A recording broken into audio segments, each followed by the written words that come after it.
Olá pessoal, tudo bom? Aqui é o professor Rafael de Freitas. Vamos estar dando início aos conteúdos aí de manejo de pragas, doenças e plantas daninhas.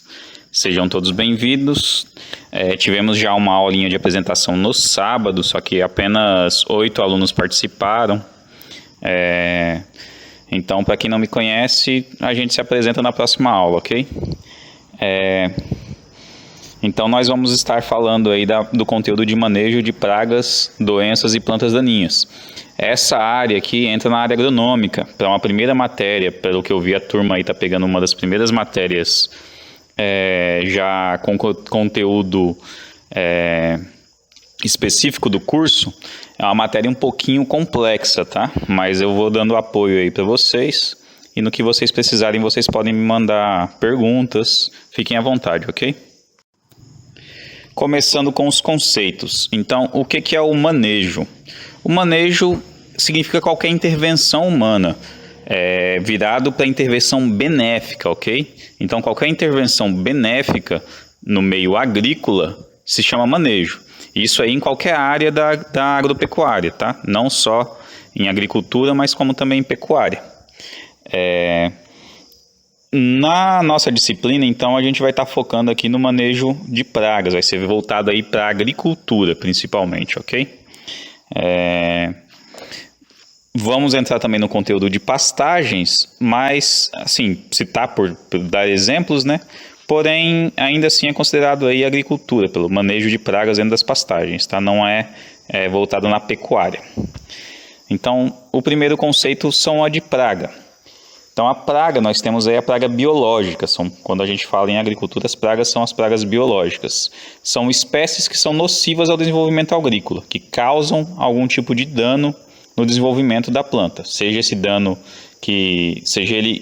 ele vai ser um dano que vai remeter aí a um dano econômico, ok? As doenças, elas são agentes fitopatológicos. Fito significa planta, então não vamos estudar aí a teoria da palavra, mas então agentes fitopatológicos. Sempre que vocês ouvirem a palavra fito, significa alguma coisa voltada para as plantas. Fitopatologia é doença de plantas, ok? E plantas daninhas. Então, plantas daninhas é qualquer espécie espécie vegetal que tenha um potencial de interação negativa na agricultura. Aqui estão alguns dos sites de apoio, tá? Na verdade, são sites para pesquisa, onde vocês vão pesquisar aí sobre pragas, vão pesquisar aí sobre os herbicidas, fungicidas e inseticidas. Nós temos aí, muito interessante essa daqui, porque tem um catálogo de plantas daninhas com as fotos dessas plantas daninhas, tanto no site do AgroLink Fito, tá? Como nesse de plantas daninhas online. E a gente tem esse último link aqui, ó, que é o do site Weed Science.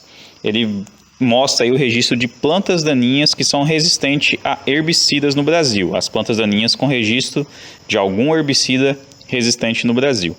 Mais para frente na matéria a gente vai estar falando do que é a resistência, tá? Então essa resistência ela pode ter vários graus de resistência, ok?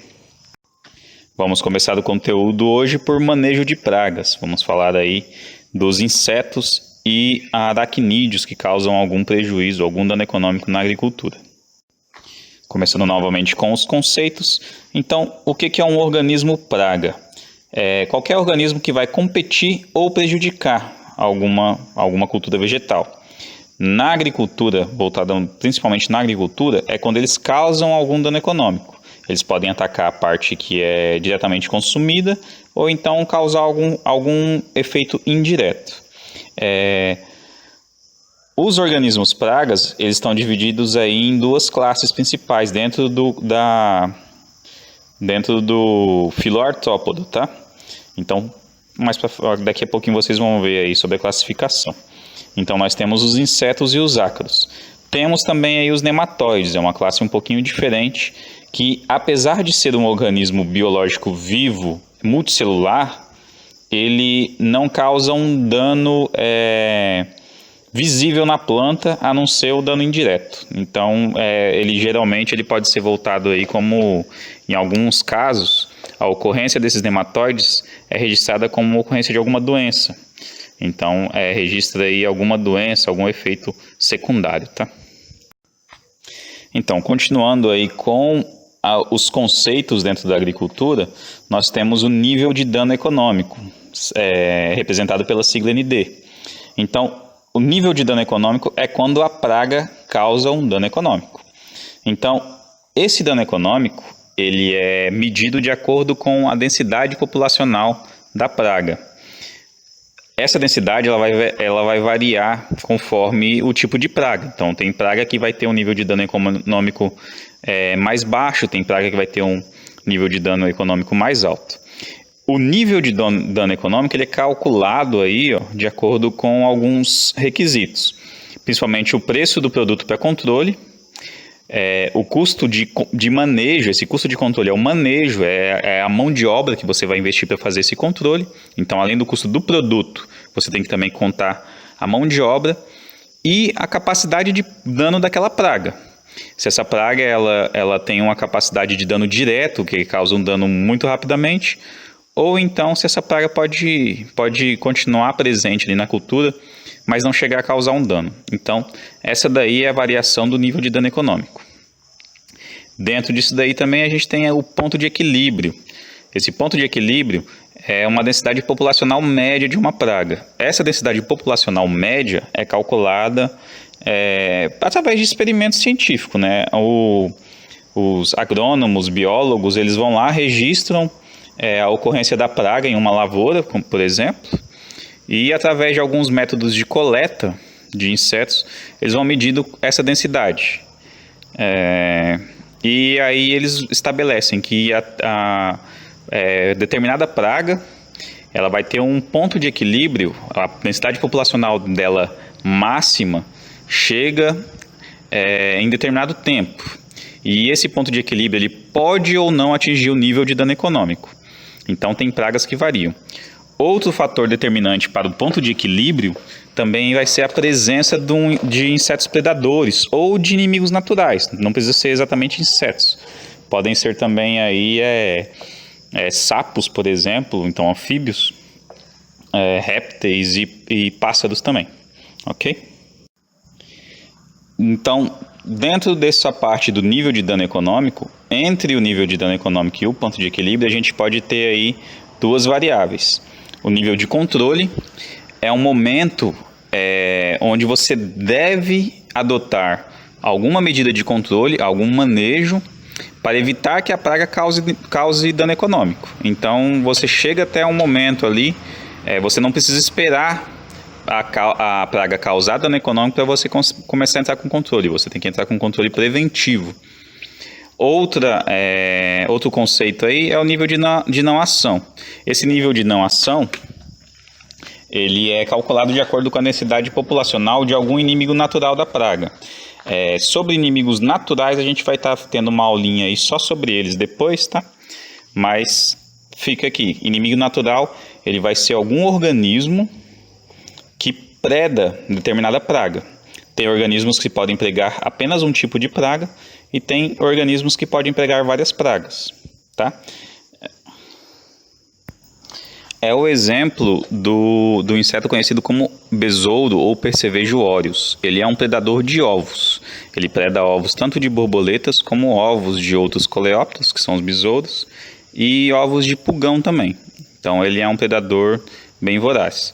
Outro exemplo de inseto predador, por exemplo, de organismo predador, seriam as aranhas. Eles são aracnídeos que predam de maneira geral, eles não têm ali um inseto de preferência. Caiu na teia, virou comida. Quanto à classificação dos tipos de praga, a gente pode classificar aí de várias formas. A primeira forma é de acordo com a parte atacada da planta. Então, a gente tem aí a praga direta, que ela ataca diretamente a parte consumida. Ela vai causar algum dano naquela parte que é comercializada, aquela parte vegetal que tem importância econômica.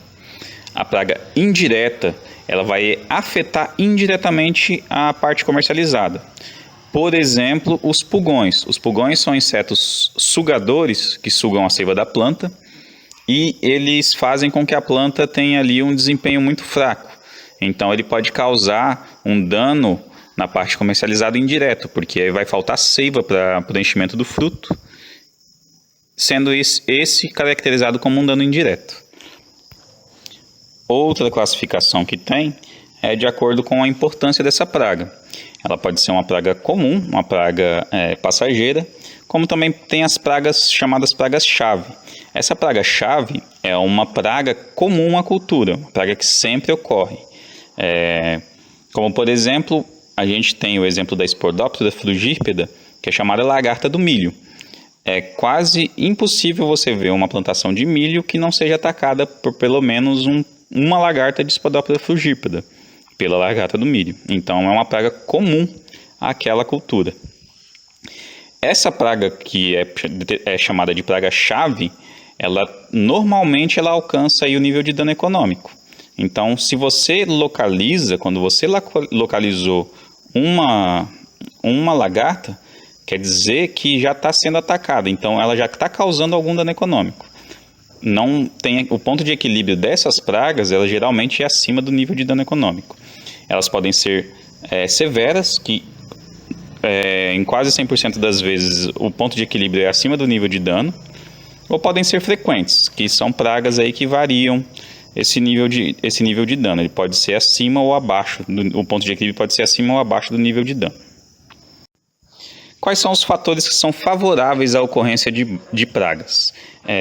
Primeiro deles é a genética, então são as variedades suscetíveis a certas pragas.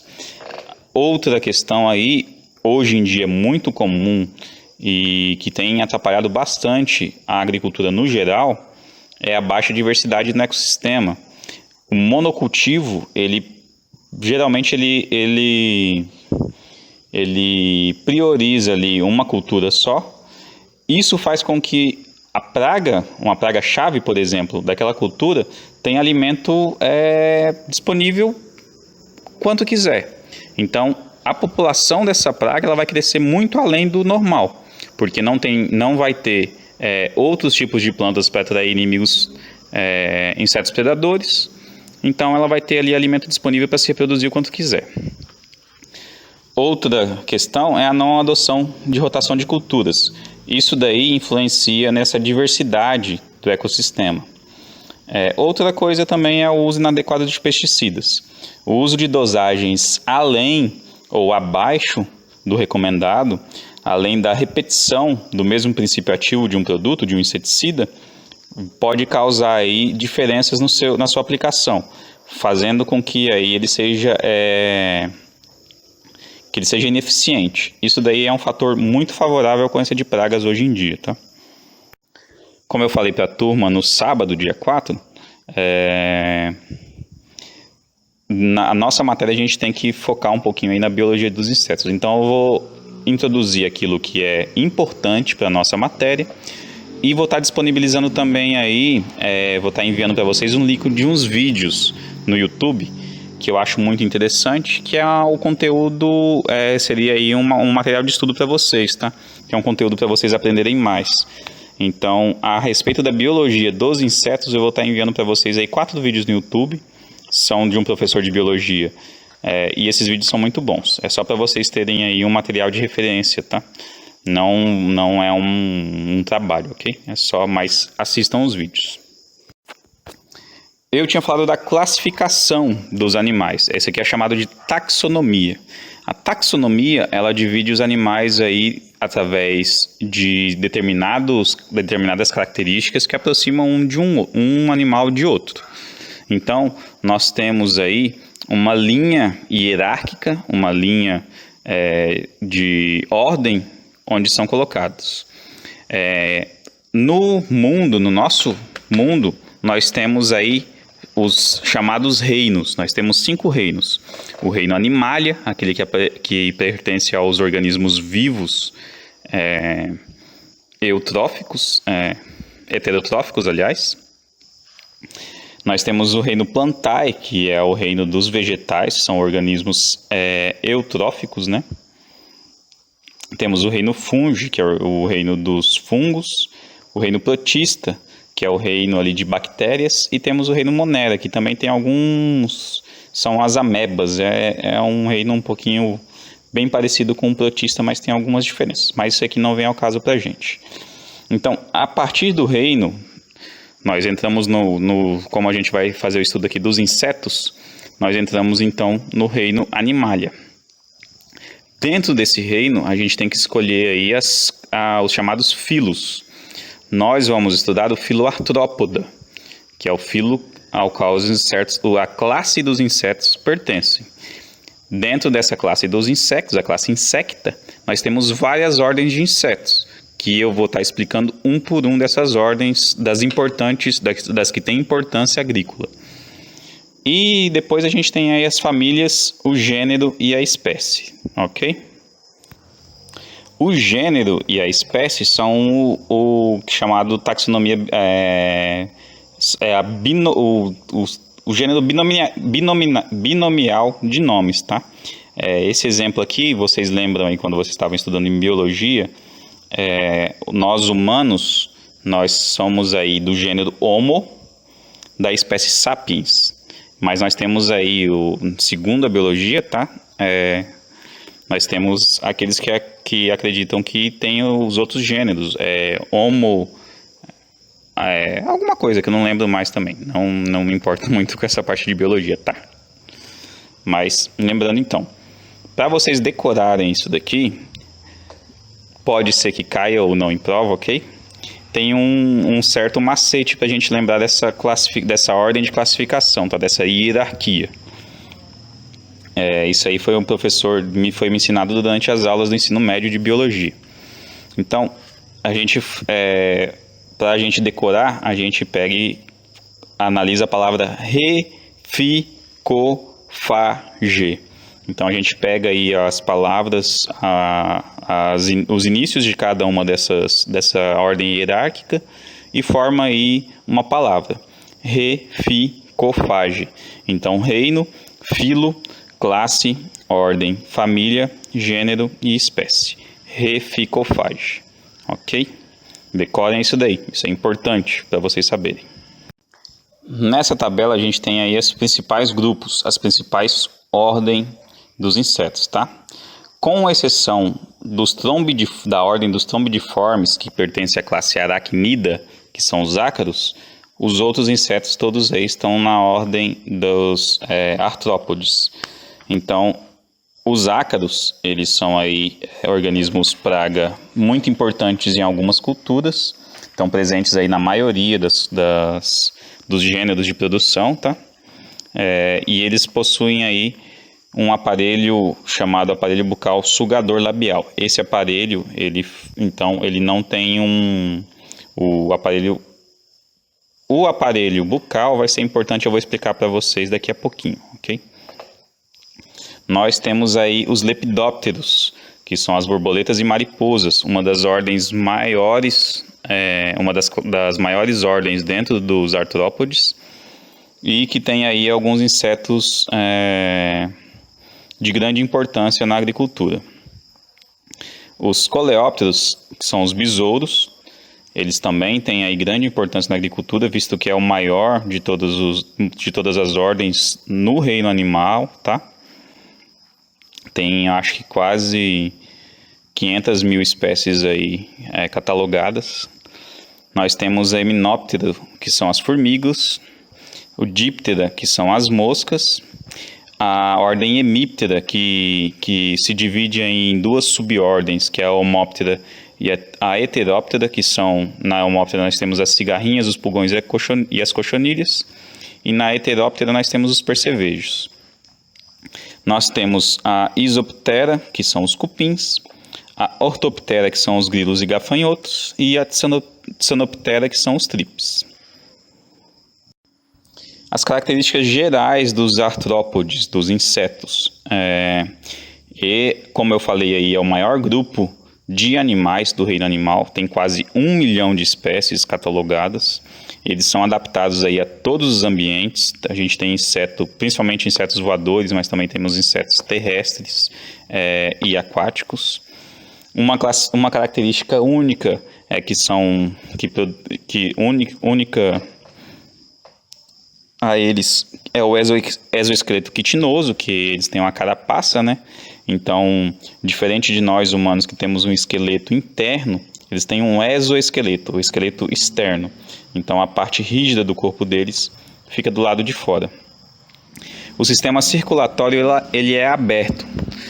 O que significa isso? O sistema circulatório não possui veias, então o sangue corre dentro do corpo dos insetos de maneira livre. Ele não precisa ali de vasos sanguíneos para conseguir correr. Esse sangue é chamado de hemolinfa. O sistema respiratório também é um sistema respiratório aberto. É como se os pulmões dele... no nosso pulmão, no pulmão de nós humanos, nós conseguimos respirar porque a gente tem a boca, temos a traqueia, e então temos os brônquios, os bronquíolos e os alvéolos. A respiração ela ocorre como? Como a gente puxa o ar, a gente usa a boca, a nossa traqueia serve de canal, e quando chega aos brônquios e os bronquíolos, eles aí vão direcionar esse ar que a gente puxou, o oxigênio que a gente puxou, vai filtrar, direcionar o oxigênio que a gente puxou até os alvéolos. E os alvéolos vão ser responsáveis pela absorção do oxigênio. Já nos insetos, as traqueias são expostas, são no corpo dos insetos. Então a respiração ocorre de forma aberta, o oxigênio entra sem o inseto ter que respirar. Ele não tem ali o diafragma para puxar o ar. Então o ar entra por contato com o inseto e ele absorve o oxigênio diretamente. Isso é chamado de sistema respiratório aberto. No sistema digestivo deles, eles excretam apenas o ácido úrico. Você pode observar que as fezes da maioria dos insetos geralmente têm a forma líquida, alguns têm aí um organismo um pouquinho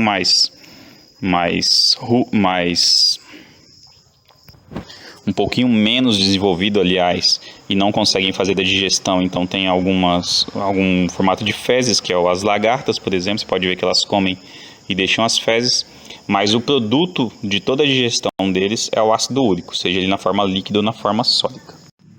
Continuando com as características, nós temos aí uma divisão dos insetos. Eles têm os corpos chamado segmentação do corpo deles.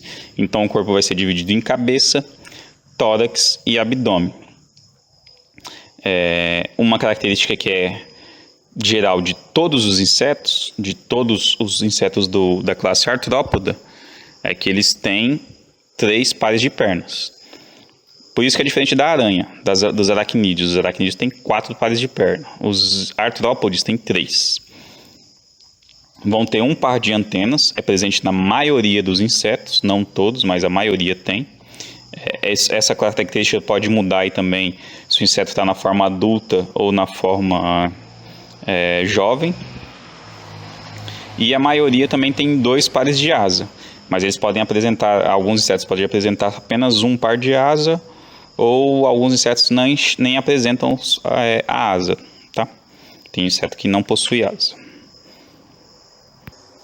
Exemplo, a maioria das formigas. A gente tem formiga e a maioria delas não possuem asa, mas tem algumas formigas que têm asa.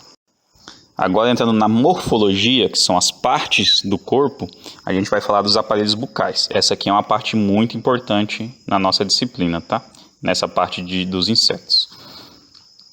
O aparelho bucal, ele tem aí 4 variedades diferentes, tá? Então, os insetos têm 4 tipos de boca diferentes. Nós temos aí o aparelho bucal, que é o chamado mastigador. Esse é o aparelho bucal mais primitivo, tá?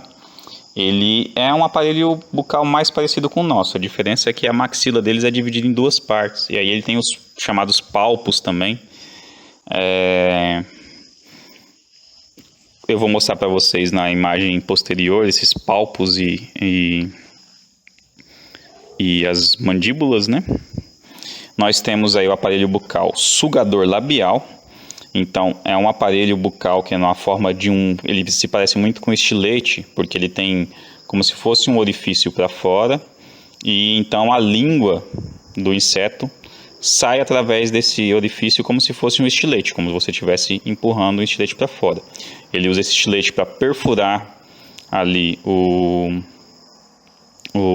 caule da planta ou o fruto e sugar ali o que interessa para ele, a seiva, o açúcar da planta, alguma coisa. Temos também aí os insetos que têm o aparelho sugador maxilar. Esse aparelho sugador maxilar, ele já é toda a boca do inseto, é modificada na forma de um tubo. As maxilas são formadas na forma de um tubo, como parece um canudo, e eles usam esse canudo para se alimentar. Diferente do aparelho sugador labial, o sugador maxilar ele não tem muita capacidade de perfuração. Em alguns insetos ainda tem, mas na maioria deles que possuem esse aparelho não tem. Então eles sugam a seiva externa, por exemplo, o pólen ou o néctar das plantas. E temos aí o aparelho bucal chamado de lambedor. Ele é um aparelho bucal que tem uma língua modificada, ou a maxila dele é modificada numa forma de um palpo para ele conseguir aí furar. Eles usam essa língua para furar. Eles podem usar essa língua para moldar a cera, que é o mais comum, transportar essa cera, que no caso das abelhas. A gente vai estar mostrando aqui no próximo quadro. Então, na imagem 1, você pode observar aí o aparelho bucal mastigador. Aqui ele está em ação. A parte de cima que vocês têm, se você for olhar aí em toda a morfologia do inseto, igual eu estava falando, você observa as antenas, os olhos compostos, uma parte da cabeça, e nós chegamos nos palpos. Os palpos, nas mandíbulas, aliás, desculpa. As mandíbulas, as maxilas são essas partes grandes aí laterais. Os palpos, eles são como se fossem aqueles dedos. Na imagem número 3, nós temos aqui o sugador maxilar. Na imagem número 2, no canto direito superior, nós temos uma cigarra, que é o aparelho sugador labial. E a imagem número 4, nós temos aí a abelha, que tem o aparelho bucal lambedor. Ele tem a boca mais comum, um pouquinho em forma de língua. O ciclo de vida dos insetos também é muito importante na nossa matéria, porque de acordo com a fase de vida do inseto, ele pode ser um inseto praga ou não. Ele pode ser um organismo praga ou não. Então a gente tem aí que classificar quanto aí ao seu ciclo de vida. Então nos insetos nós temos aí 2 tipos de reprodução. O que significa reprodução? É como o inseto se reproduz. Nos insetos a gente tem aí a oviparidade, que é quando o inseto coloca ovos. E nós temos a viviparidade, que é o inseto que ele vai expelir um inseto pequeno na forma jovem já, né? Um bebê inseto. Após a mudança aí, nós temos as fases, as trocas do exoesqueleto. Quando o inseto alcança um tamanho e muda de fase, essa troca de exoesqueleto é chamado de equidise, ou muda. Então, ele vai trocar aquele exoesqueleto porque já não está servindo mais. É igual você jogando uma roupa fora depois que você está crescendo, ou deixando ela para o seu irmão mais novo. Após a gente observar então a equidise, nós temos a chamada metamorfose. A equidise ela é diferente da metamorfose, porque a equidise ela ocorre dentro da mesma fase do inseto. Nos insetos que são vivíparos, eles são chamados aí de ametabolia. De hemimetabolia, aliás, desculpa. Porque o inseto, quando ele vai ali dar à luz, ele coloca um inseto na forma jovem, que é chamado de ninfa. Ele é um inseto igual ao adulto, porém não tem a presença de asa, ou então a presença de algum outro organismo, mas geralmente eles não têm a presença das asas. O inseto na fase de ninfa, ele não tem a presença das asas. Já na oviparidade, nós temos aí a chamada holometabolia, que é a metamorfose completa, quando o inseto passa aí por todas as fases. Então ele vai ser colocado aí na forma de ovo. O ovo vai eclodir e vai surgir então a larva. Essa larva vai se alimentar e então vai se encasular. Esse casulo é chamado de pupa, a fase de pupa. E após a metamorfose, ele vai ter a mudança no seu corpo e vai emergir então um inseto adulto. Essa holometabolia é presente, por exemplo, na borboleta. As borboletas elas colocam os ovos, esse ovo eclode e sai uma larvinha. Essa larvinha ela passa aí por várias equidízes, ela vai mudando aí o seu tamanho, vai passando por suas fases. E então ela vai chegar ao seu estágio de pupa. Então a pupa é aquele estágio de casulo. É aquele casulinho que a gente costuma ver aí pendurado perto de algum local. Que você encosta nele e ele mexe. E após ele passar aí pelo estágio de pupa, no qual a borboleta não se alimenta, né? Ele vai então sofrer a metamorfose e surgir o inseto adulto, a borboleta com asas. Temos também aí a chamada ametabolia, é quando não há mudança de forma. Ela é bem rara, tanto que eu não me lembro agora de nenhum inseto que tenha aí a ametabolia. Mas o inseto ele não muda de forma, ele apenas muda de tamanho. Vai passando por várias equidízes até chegar aí no inseto adulto, no seu tamanho de inseto adulto. Vamos falar então dos tipos de larva. Os insetos, eles podem possuir, né, no caso, no reino dos insetos, eles possuem aí 7 tipos de larvas. Uma das que mais representam aí o filo, aliás, a classe insecta, é a larva eruciforme. Elas são as larvas das borboletas e mariposas, as chamadas de lagartas. Então, as características dessa larva, da eruciforme, ela tem aí 3 pares de patas verdadeiras, e tem aí, no segmento do corpo deles, estruturas chamadas aí de pseudopatas, que elas se assemelham como se fossem as patas da lagarta, mas não são patas de verdade, são apenas ali estruturas que vão auxiliar na movimentação e na fixação da larva. Outra coisa é que no último segmento do corpo das lagartas, ela vai apresentar e pode apresentar uma estrutura chamada de colchete ou gancho, que também serve para fixação, ou também pode servir aí, ter alguma outra função, como por exemplo, função de espantar um outro inseto. As larvas elateriformes, elas são larvas aí que possuem o corpo alongado, que possuem os segmentos alongados. Lembrando que eu acho que eu esqueci de falar isso anteriormente, o corpo dos insetos é segmentado. Como eu já tinha falado antes, quando eu falei lá no exemplo da biologia dos insetos, o corpo é segmentado. Ele possui divisão entre cabeça, tórax e abdômen, mas o número de segmentos que o inseto vai apresentar vai ser 12, contando aí todas as partes do corpo. Então, o primeiro segmento geralmente é a cabeça. Eles vão apresentar aí o segundo segmento, a primeiro par de patas. Alguns insetos apresentam aí no terceiro e quarto segmento os outros 2 pares de patas, ou podem apresentar aí outro número.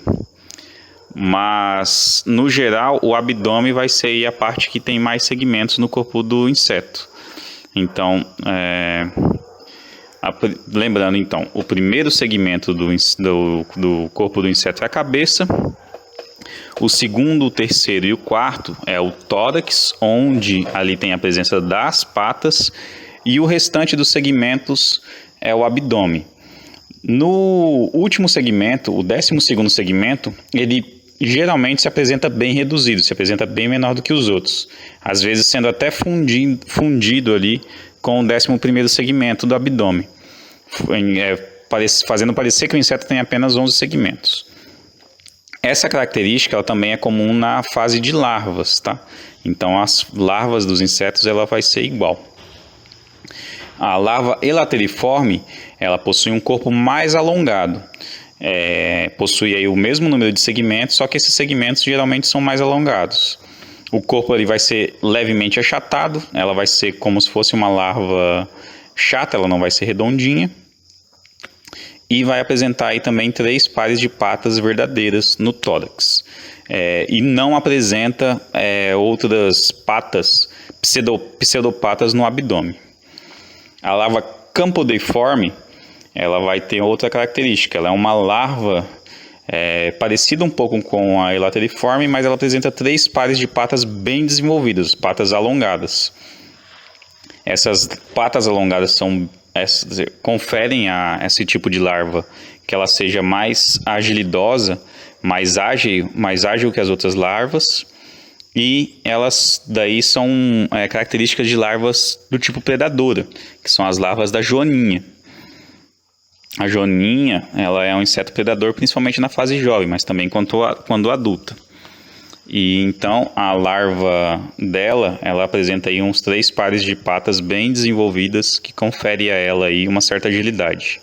E ela, por isso, ela preda aí pulgões, preda ovos de pulgões também, entre outros insetos. A larva carabiforme, ela tem o corpo longo e achatado, bem parecido com a elateriforme. Só que vai ter na presença aí no tórax, os 3 pares de patas vão ser bem pouco desenvolvidos. A larva escarabiforme, ela é uma larva que geralmente tem o corpo recurvado, ela vai ser uma larva em forma de C. A vida dessa larva geralmente é subterrânea, ela fica na maior parte do tempo dentro do subsolo. Ela apresenta aí os 3 pares de patas torácicas bem desenvolvidas, com exceção da primeira, da dianteira, do primeiro par de patas, que vai ser um pouquinho menor do que as outras duas. A larva escarabiforme, ela aí é de alguns tipos de coleópteros, de alguns tipos de besouros. Por exemplo, o besouro rola-bosta, conhecido aí. Ele tem uma larva que é conhecida como larva que é chamada de pão de galinha. É uma larva com um tamanho bem grande. A larva verminiforme é uma larva aí dos dípteros principalmente. Tem algum outro tipo de inseto que pode apresentar ela, mas ela é mais comum dos dípteros. É uma larva ápoda, ela não apresenta pares e os segmentos dela também os segmentos abdominais dela também não vão apresentar pseudopatas. A cabeça dela vai ser bem diferenciada do restante do corpo. A cabeça dela quase não se diferencia do restante do corpo e ela pode apresentar uma variação denominada limaciforme, que é uma larva mais parecida com uma lesminha, que os segmentos dela ali são bem difíceis de se visualizar. Mas essas são as larvas dos dípteros, das moscas. E temos também aí as larvas chamadas de buprestiforme. Elas têm um tórax geralmente maior do que o restante dos segmentos. Ela também é uma larva ápoda, ela não apresenta patas. E a diferença entre o corpo e a cabeça é bem evidente. Temos também a larva curculiniforme, que é também uma larva ápoda, não possui patas. A cabeça dessa larva ela é bem quitinizada, é uma cabeça bem rígida e bem definida dentro do corpo dela. Os segmentos da larva curculiniforme ela é bem parecida um com o outro, então é uma larva bem comunzinha, apresenta apenas a cabeça ali bem formada. E temos uma larva chamada de sedambiciforme, que é uma larva que a segmentação dela é bem protuberante, é uma segmentação bem evidente. E a cabeça é um pouco desenvolvida. As patas são vestigiais ou até mesmo ausentes. Alguns tipos de besouros possuem essa larva. Assim como eu conheço um tipo de borboleta, que é da traça da cana-de-açúcar, que é uma mariposa que possui aí esse tipo de larva. Nesta imagem nós podemos ver aí todos os 7 tipos de larva. Então, a Eruciforme, que é a larva mais comum das borboletas, ela, com poucas exceções de borboletas, vai apresentar apenas essa larva. A Escarabeiforme é a larva mais presente aí nos coleópteros, apesar que os coleópteros eles possuem aí, com exceção da Verminiforme, todos os tipos de larvas. Então, os coleópteros, como sendo o maior das ordens dentro da classe Insecta, ela pode possuir aí larva de qualquer forma. Aí temos aí, vocês podem ver aí a Lateriforme, a Campodeiforme, que é a larva da joaninha. É uma larva predadora, ela gosta muito de predar pulgões. E a Verminiforme aqui embaixo, que são a larva dos dípteros, das moscas. Vamos falar agora das principais pragas, das pragas mais comuns, mais importantes na agricultura. Dentro aí, como eu falei, dos aracnídeos, não são da classe Insecta, temos o ácaro. A diferença, uma característica que difere o ácaro dos demais insetos da classe Insecta, é que o corpo dele não é segmentado. Ele vai possuir divisão do corpo em cabeça, tórax e abdômen também, mas não há segmentos igual você vê aí nos insetos. Ele possui 4 pares de pernas, diferente também dos insetos. O hábito de alimentação dele é do tipo sugador, e o exemplo mais presente na nossa região é o ácaro vermelho, Oligonichus illicis. Ele tem um ciclo de vida aí de 20 a 24 dias, ou seja, a cada 20 dias aproximadamente, ele está gerando aí, uma nova população, está gerando novos ácaros. E tem aí, apresenta uma metamorfose metabólica. Então ele apresenta ovo, larva, ninfa e adulto. Aqui podemos ver uma imagem bem ampliada do ácaro, que parece bastante com um carrapato.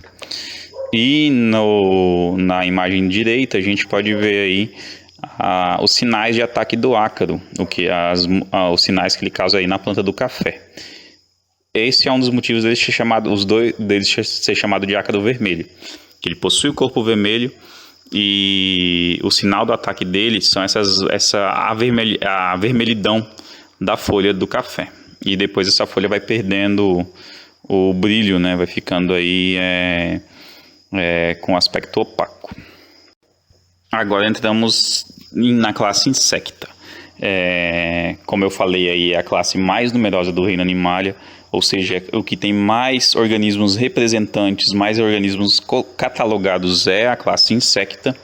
Tem mais de 1 milhão de espécies catalogadas, o que equivale aí a cerca de 95% de todas as espécies catalogadas no mundo, inclusive os humanos. As características que diferem a classe Insecta dos outros tipos de organismos é o corpo segmentado em 3 partes. Somando todos esses segmentos, todas essas 3 partes do corpo dos insetos, eles vão apresentar aí 12 segmentos, com o último segmento, o 12º segmento, sendo bem pouco desenvolvido. Os insetos da classe Insecta apresentam 3 pares de pernas. A maioria vai apresentar 1 par de antenas, pode ser que não apresente. A maioria dos insetos na fase adulta possui asa. Quando eles possuem, a maioria possuem 2 pares de asa, alguns podem não ter esses 2 pares, podem ter apenas 1. A circulação é aberta e a respiração ocorre pelas traqueias. Os lepidópteros são aí um dos principais representantes da classe Insecta, pois são as mariposas e borboletas. São bem conhecidas por serem pragas na fase larval. Na fase adulta, depois que ocorre a metamorfose, o aparelho bucal dos lepidópteros vai se modificar em um sugador maxilar. Ele vai se diferenciar naquele sugador em forma de canudo. Então ele vai ser praga enquanto fase larval e na fase larval vai apresentar o aparelho bucal mastigador. São pragas holometabólicas que apresentam aí metamorfose completa e apresentam principalmente larvas do tipo Eruciformes. Então, podem ser visualizadas aí 3 tipos de lagartas, tá? 3 tipos de larvas. Nós temos a larva comum, que é a lagarta mais comum, que é uma lagarta que possui aí 4 pares de pseudopatas, essas pseudopatas no abdômen. Então é a lagarta que ela é comum, é uma lagarta que ela anda de maneira comum. Nós temos as lagartas chamadas de falsa medideira, é quando ela apresenta aí 2 pares de pseudopatas, apenas 2 segmentos abdominais apresentam a pseudopata.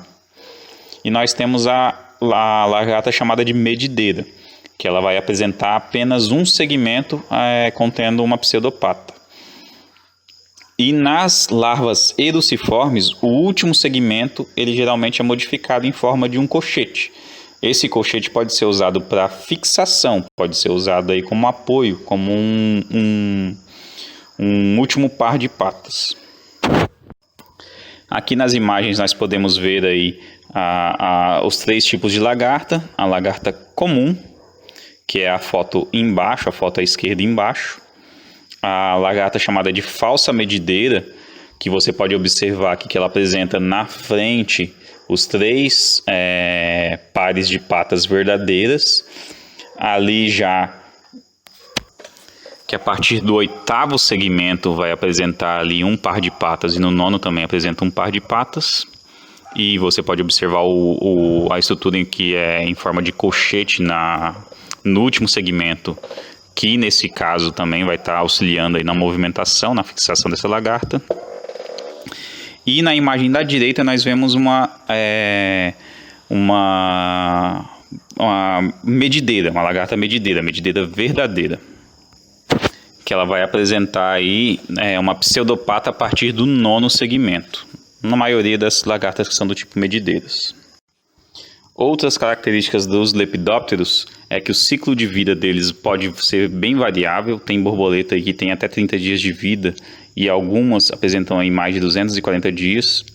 A fase de ovos pode durar de 5 a 30 dias, a fase de larva de 10 a 90 dias, a fase de pupa de 15 até 70 dias e o adulto de 15 a 50 dias.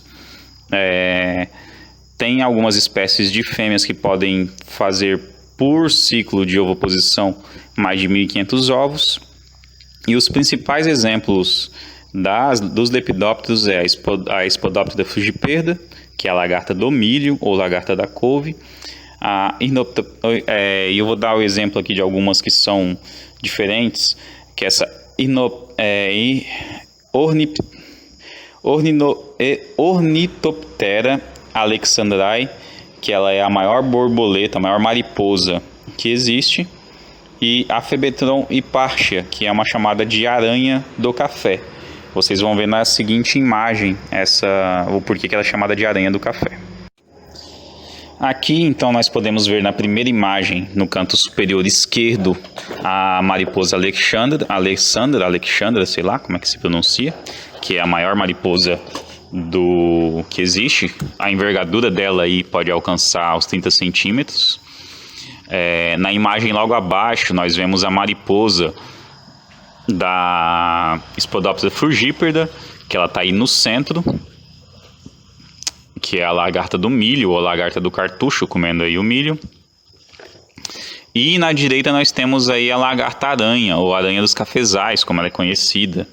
Ela tem na parte superior do corpo esses apêndices grandes aí que conferem a ela um visual bem diferente, né?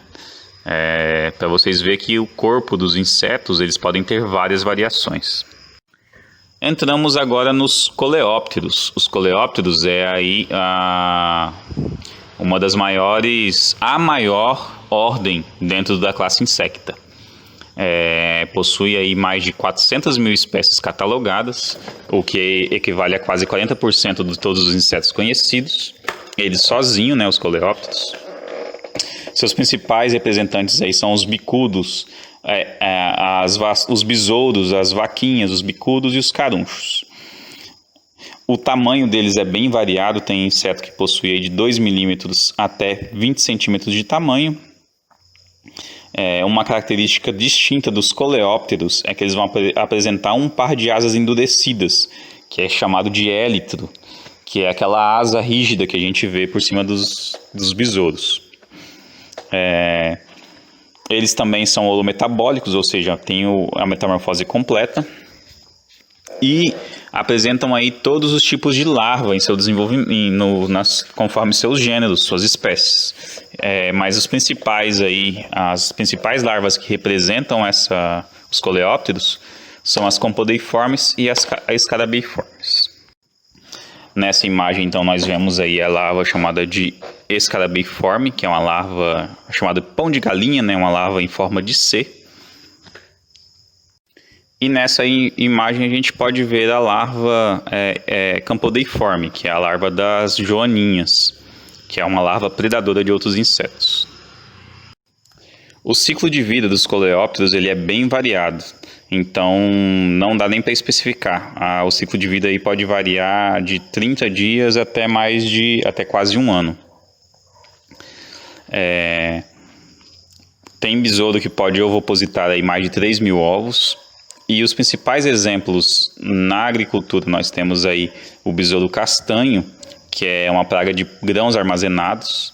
Nós temos o bicudo do algodoeiro e a broca do café. Aqui nesse quadro a gente pode estar vendo aqui do lado esquerdo as fases do besouro castanho, que é uma praga pequena, ela apresenta aí tamanho bem pequeno. Na imagem superior direita, a gente vê o bicudo do algodoeiro, um besouro que tem causado aí grande prejuízo para o algodão. E na última imagem aqui do lado direito, a gente vê a broca do café, que é um outro besourinho de tamanho bem pequeno, que causa grande prejuízo nos cultivos de café. Entramos agora na ordem Hymenoptera, que é a ordem das formigas. Então, uma característica dela é que elas vivem em colônias. A gente não acha inseto vivendo sozinho, todos os insetos tipo formiga vivem em colônias. Elas são polimórficas. O que isso significa? Que dentro de uma mesma espécie de formiga, nós podemos observar estrutura diferente, estrutura corporal diferente. Insetos que possuem ali o corpo diferente, mesmo dentro de uma mesma espécie. Isso daí por exemplo, as formigas operárias, que elas apresentam um corpo reduzido para fazer o trabalho. Nós temos os machos, que são os insetos grandes, que podem possuir defesa. E temos a rainha, que ela tem aí uma estrutura abdominal maior para produzir mais ovos. São também insetos holometabólicos, fazem de ovo, larva, pupa e depois o inseto adulto. Elas são pragas na fase adulta, então a gente tem aí a Acromimex e a Ata, que são as principais formigas cortadeiras presentes no Brasil, e o ciclo de vida delas pode ser bem variado. Tem formigas que variam de poucos dias até mesmo 15 anos de vida. Nessa imagem nós podemos ver aí a Acromimex, que é uma das formigas cabeçudas, cortadeiras, e do lado direito a Ata, que é a principal representante das formigas cortadeiras. A ordem dos dípteros, a ordem das moscas. Nessa aqui nós temos pragas que podem ser insetos que podem ser praga tanto na fase adulta como na fase larval. Algumas dessas pragas são aí de importância médica devido a causar serem hematófagas. As larvas dos dípteros, como eu já falei, que representam os dípteros, são as verminiformes, são as larvas pequenas achatadas em forma de lesma. Também possuem holometabolia, então têm a metamorfose completa. O ciclo de vida dos dípteros varia aí de 40 a 55 dias e podem colocar de 500 a 1.000 ovos. As principais representantes dentro da agricultura que a gente vê é a larva minadora e a mosca das frutas. Nesse quadro a gente vê aqui a mosca da larva minadora, uma mosquinha aí, E do lado direito a gente vê o efeito que é causado pela larvinha dessa mosca, que é chamada de larva minadora. Ela sai comendo a cutícula da folha e causa esse efeito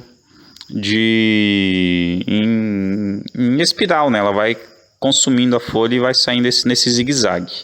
Ela é chamada de larva minadora porque esse hábito da larva sair comendo a cutícula da planta, da folha da planta, faz com que a fotossíntese dessa planta seja ineficiente, seja insuficiente para nutrir a planta, uma vez que vocês sabem que a planta se alimenta através da fotossíntese. Então, essa larva, conforme ela vai passando de uma folha para outra, ela vai minando a energia da planta, vai fazendo com que a planta fique mais fraca. Por isso é chamada de larva minadora. Outra terminologia para se chamar larva minadora também, é por causa dessa escavação que ela faz na folha, parecendo uma mina, deixando essas galerias. Então eles também é chamado de larva minadora por causa disso daí, por causa deixando essas galerias, tá? Neste outro quadro nós vemos aí a mosca das frutas. A mosca da fruta, ela é praga tanto na fase adulta quanto na fase jovem. A fase adulta, ela tem um efeito menos prejudicial à planta, pois ela preda ali os frutos. Usando o seu aparelho bucal, ela faz pequenas perfurações no fruto e suga o açúcar presente naquele fruto para se alimentar. Mas o principal estrago que ela faz é que após ela fazer essa pequeno buraquinho de entrada, geralmente ela deposita um ovo. E esse ovo vai se desenvolver na larva, que vai ali fazer um grande estrago dentro da fruta. Então, a mosca das frutas, o principal prejuízo dela é causado na sua fase larval, no qual ela come a fruta por dentro, de dentro para fora.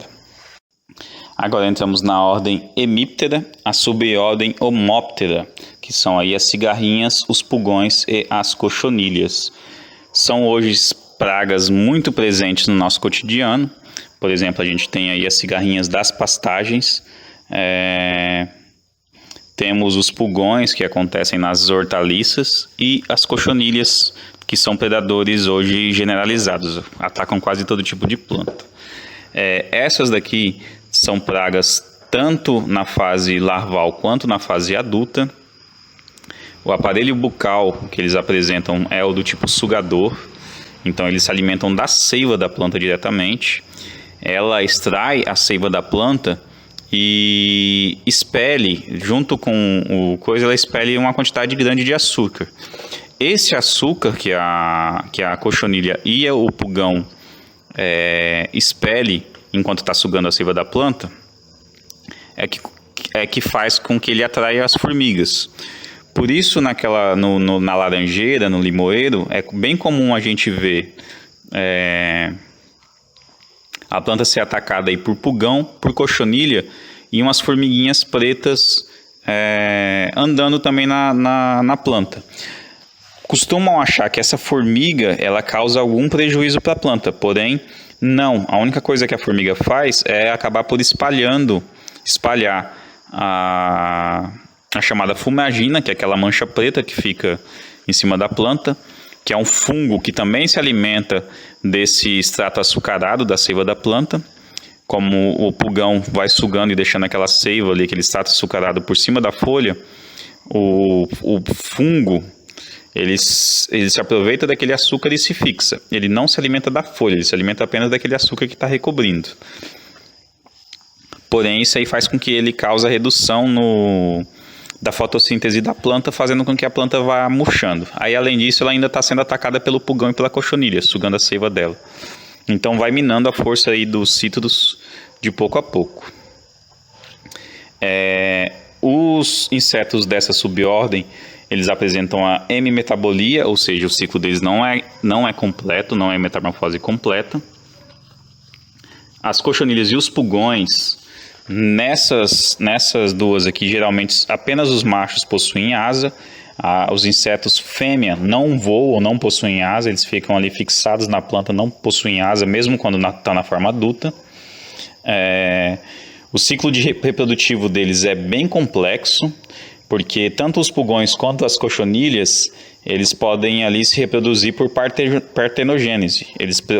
As fêmeas conseguem colocar ovo, mesmo que não tenha a presença do inseto macho. Ela consegue gerar ali os ovos sem a necessidade de ter o cruzamento entre um macho e uma fêmea. Das cigarras, a gente pode citar aí como exemplo alguns tipos de de ninfas de cigarra que podem passar até 17 anos dentro do subsolo, se alimentando da seiva das plantas pelas raízes. Esse daí é o exemplo da fulgora, que é um tipo de cigarra que passa aí, quando ela está no estágio de ninfa, fica 17 anos enterrada no subsolo, fixada à raiz de uma árvore, sugando ali sua seiva. Outros exemplos aí, o mais comum é a Hortésia pré-longa, que é a cochonilha, e a Deois flavopictea, que é uma das espécies mais comuns de cochonilha. Nessa imagem nós podemos ver aqui do lado esquerdo uma ninfa de cigarra, é uma cigarrinha no estágio de ninfa, e do lado direito a cochonilha Deois flavopictea. Esses dois insetos que nós vemos nessa imagem são cigarras do gênero Fulgora.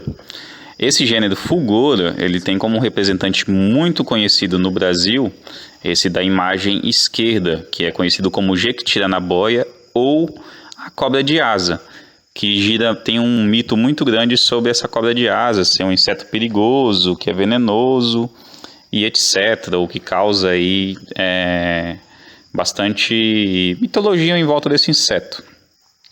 Porém, é uma simples cigarra, não causa nenhum mal, ela tem apenas ali uma protuberância bem grande em sua cabeça, uma deformação grande na cabeça que causa esse aspecto dele ser bem diferente. E a subordem Heteroptera, que são os percevejos, outra das pragas aí muito importantes na agricultura hoje, principalmente pelo percevejo marrom, pelo percevejo da soja, que tem causado grande prejuízo na nossa região aqui. Os cultivos em São Francisco e em São Miguel são bem atacados por esses percevejos. São pragas tanto na fase jovem também como na fase adulta, uma vez que eles apresentam os jovens, são ninfas, então são percevejos que não têm asa apenas.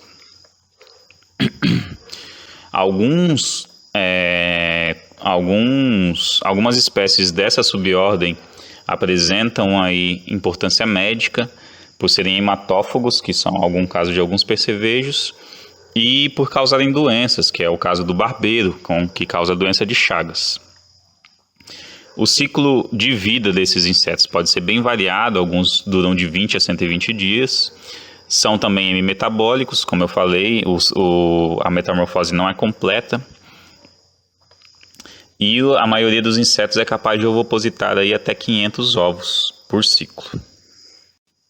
Nessa imagem aqui nós vemos aí o percevejo marrom do lado esquerdo e o percevejo da soja do lado direito. Hoje duas grandes pragas na cultura da soja e em outras culturas também. A ordem de Cyanoptera, que são aí os trips, são outros insetos que possuem aparelho bucal sugador, então eles sugam seiva de flores, frutos, vagens também no caso, e das folhas. A prevenção desses insetos é bem mais facilitada do que o seu tratamento, uma vez que é um inseto de tamanho muito pequeno e tratamento dificultado. E outra característica dessa prevenção ser mais eficaz é que, na maioria dos casos, o trips ele é vetor de vírus, como por exemplo a queima do broto da soja, ou a doença do vira-cabeça também da soja, conhecido aí, alguns chamam de soja louca também, que provoca aí grandes prejuízos em áreas, e às vezes o produtor nem sabe qual foi aí o problema. Como os principais exemplos aí, nós temos aí o Calliotropis brasiliensis e as tripes da família, do gênero Franknella, que são bem comuns de ocorrência aí em todo o Brasil. Nessa imagem podemos ver aí o Calliotropis brasiliensis, que é um tríplice rajado. E na imagem da direita é a ocorrência da doença da podridão da queima do broto da soja, que causa aí a queima das brotações novas, que é uma doença causada por vírus transmitido pelo tríplice. Temos também aí os nematóides, que são aí uma das pragas hoje de ocorrência bem ampla no Brasil e causam danos severos nas plantas. Eles atacam a parte subterrânea da planta, né, a parte das raízes. Eles se fixam e sugam a seiva, mas também tem alguns tipos de nematóides que consomem as células, né, que se alimentam do interior celular. Os nematóides fitopatogênicos, que são os chamados fitonematóides, que atacam as plantas, eles possuem um órgão chamado estilete no lugar da boca, que é através desse estilete que ele perfura a casca da raiz e se fixa na planta, então se fixa nela, fazendo aí sugando a seiva da planta, ou então através dele que ele perfura as células da raiz da planta, se alimentando aí do interior celular. O principal sintoma visível é a murcha da parte aérea, então a planta começa a morrer sem causa aparente. Quando você vai realizar uma vistoria nas raízes, você verifica aí algum sinal. A gente tem aí como exemplo o Meloidogene, o gênero Melodogene, que é aí o nematóide das galhas, que ele gera uma alteração nas raízes, fazendo aí uma extra-brotação de raízes. As raízes têm a brotação descontrolada e a má formação dessas raízes, o que dificulta bastante a absorção da planta por nutrientes e água. E o Pratylencos penetrans, que é o nematóide das fissuras, que ele se alimenta diretamente das células das plantas. Ele, com o seu estilete, vai perfurando cada célula na camada superficial da raiz e se alimenta do interior celular, se alimenta do líquido celular de cada célula. A ocorrência de nematóides aí é bem severa hoje em dia. Em uma área, a simples presença do nematóide pode reduzir a produção em até 20%, mas em uma área infestada pode reduzir a produção às vezes até mesmo zero, causando aí fazendo com que a cultura não consiga se desenvolver, que é no caso da soja. Uma coisa mais interessante é que o nematóide ele ataca principalmente as leguminosas, ele não ataca gramíneas. Então o milho ele é uma planta que não tem problema com nematóide. Já a soja e o feijão tem grande problema aí. Em algumas áreas, se for relatada a infestação de nematóide, seja o das galhas ou da fissura, às vezes essa área pode ser considerada imprópria para plantio. Nestas figuras, então, em A, a gente vê aí a ocorrência do nematóide das galhas. Aqui é uma foto aproximada em A da fêmea do nematóide das galhas, quando ele se afixa à raiz e começa, então, a sugar a seiva e se reproduzir. E em B, a gente vê aí o dano que o nematóide das galhas provoca às raízes das plantas. Ele provoca aí uma superbrotação na raiz e a má formação dessas raízes, o que impede que a planta consiga absorver os nutrientes de maneira eficaz, assim como a água. Agora nós vemos por que o aparelho bucal dos insetos é uma parte importante.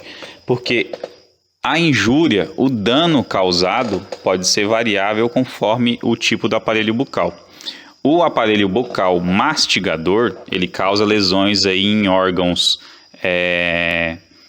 Ele pode causar uma série de tipos de lesões. Lesões em órgãos subterrâneos, nas raízes, o chamado roletamento, que é o roletamento, é quando o inseto consome a casca em volta do caule da planta ou em volta de algum ramo da planta, mas ele consome as cascas. O broqueamento, que é quando o inseto deixa galerias dentro seja do caule da planta como do fruto também. A desfolha, né? E a destruição foliar, que é a confecção de minas. Essa confecção de minas, como eu dei o exemplo anteriormente, é a larva minadora. Como ela faz aquelas pequenas galerias na margem das folhas, na superfície da folha, é chamado de mina. O aparelho bucal do tipo sugador, ele vai ter aí 2 tipos de injúria, que é a sucção da seiva e pode causar aí, indiretamente a introdução de toxinas. Por exemplo, o pulgão, a maioria dos pulgões, ele além de sugar a seiva, ele também introduz uma toxina que causa aí o retorcimento das folhas da planta, além de poderem ser vetores. Eles podem ser vetores de vírus.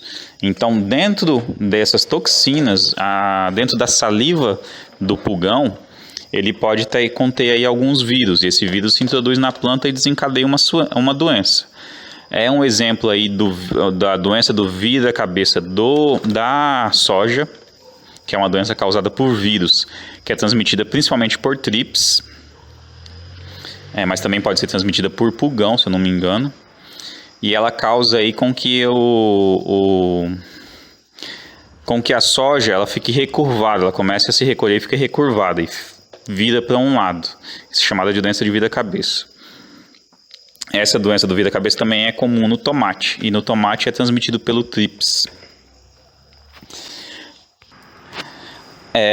Injúrias indiretas que são causadas aí pelas pragas fitossucívoras, pelas pragas sugadoras, é o retorcimento, como eu dei o exemplo ali do pulgão, que a folha fica retorcida, o amarelecimento das folhas, o atraso ou anormalidade no crescimento, geralmente eles atrasam bastante o desenvolvimento da planta, secamento das folhas e a consequente queda na produção. Então, quando uma cultura é atacada por uma praga fitossucívora,